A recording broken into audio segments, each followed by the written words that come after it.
that challenging spreading cuticle is not that challenging anymore. In this video, we will do a geometrical overlay and I will share the biggest failure of my entire career. Coming up. Hello, Anastasia here. These are nails I did 3.5 weeks ago, and now they're outgrown and it is time to change the overlay. I just wanted to show you how the cuticle looked when this client just came to me. So we did just one electric file manicure, and this is how the exact same cuticle looks now after 3.5 weeks. As you can see, it's not sticking that much. Also, we changed the shape from square to almond because I think it looks great on her hands. But let's do the e-file manicure first. I'm starting with a flame bead, and by the way, I recently published a video about this bead, so if you would like to learn more about it, check out the link in my description box, as well as if you would like to learn more and learn online how to do this kind of manicure safe, I will also leave the link to my online course. First, I work on one side at a forward mode, and then I switch to the opposite, the reverse mode, and do the same on the opposite side. If you're right-handed, then you will do everything the same way like I would do, and if you're left-handed, I would recommend starting with the opposite side. Since this client does not really have that much dead skin along the sidewalls, we can use the same bead for cleaning them. But if you have a client who have more dead skin across the sidewalls, it is better to use something different.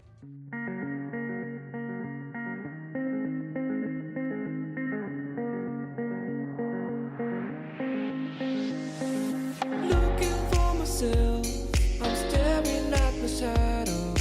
Am I gonna be safe in getting through tomorrow?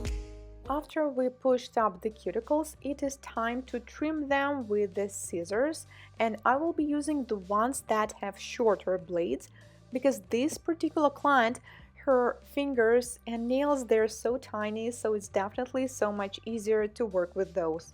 I also have medium and long blades, and I use them for different clients. Now the nails are clean and ready for the application. First, we will apply dehydrator on all 10 nails, let dry, and then I will apply non-acid primer on the free edge. With this client, she usually has this problem that the product is chipping from the free edge, and the reason is that her nails are curving really deep. So we decided to try this almond shape. I think it will look great, first of all, because her nails are so narrow and the nail beds are so long. And another reason, I think we will have less chipping, since with the almond shape you do not have corners. No corners, no problems. Now let's apply base coat. I'm using the one by Cupa. First I apply a thin coat and cure for 30 seconds. Then I apply a bit more, now trying to get rid of the fuzz that is currently just being there, and then cure it again for 30 seconds. Now we build the structure of the nail, so I applied 2 layers of the base coat, and now it is time to apply the color. So we found some idea on Pinterest for this design, and we will need a nude background for it. So I'm using a nude color. This one is by Cody.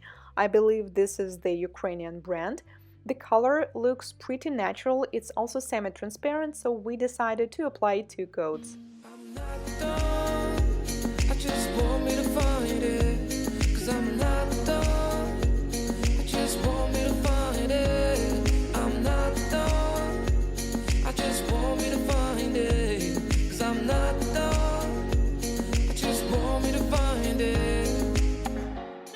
We chose this beautiful yellow color by En Vogue, and then I started doing this geometrical design. And now this is a story time, guys. I will share how the biggest failure of probably my entire career happened when I was working with this client. Well, first I was just hand painting this design, everything seemed great, and we did this similar design on both nails. Then we fully cured it, and after that I was going to add some lines and geometrical accents with the black gel paint. And first I started doing this by hand, and it was, a bit challenging. I just thought, well, it's taking too long. I would rather take this spider gel and I can, like, voila, do this with one take, right? It's so much faster. So I applied this liquid latex along her cuticles because I thought, like, well, this gel will fall right onto her skin. How can I let that happen? So I will apply this latex. It dries on air, and as she was drying that, I told her, well, let's actually cure that hand while I'm working on the other one. And she did. And then when she cured it, I was like, why the hell? It's not coming off. And that was the moment I realized it wasn't latex. It was an actual gel, the printing gel I actually used for doing this design with a printer.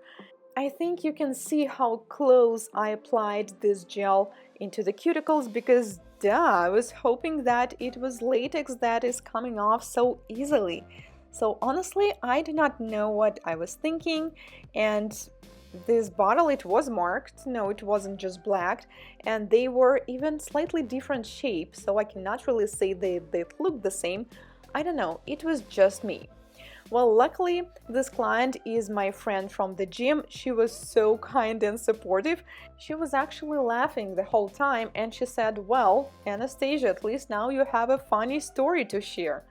But I was really stressed, and I realized I am so lucky that it happened with this client, not somebody else, because this is quite a situation. I just manicured this nail. I just trimmed the cuticles, so it's pretty fresh, and it's definitely not the best sensations what I'm doing now. So for those who are curious, what did I do? Well, I just took this off just like that with the orange wood stick, and then I also used the buffing bit to buff the rest off, and we didn't even scratch her or anything, so I was quite happy.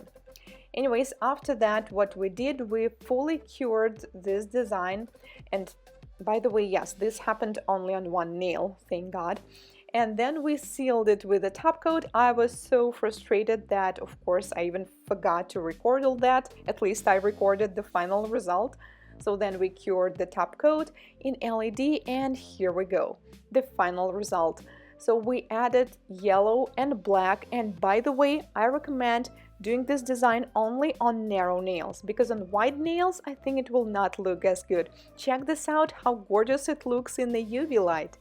Let me guys know what do you think, and I would highly appreciate if you would share some of your failure stories when you took the wrong product as you worked, because I really would like to read them. Thank you so much for watching. If you're first time here, consider subscribing, as I post new tutorials just like this one every week. And I will see you in my next one. Goodbye!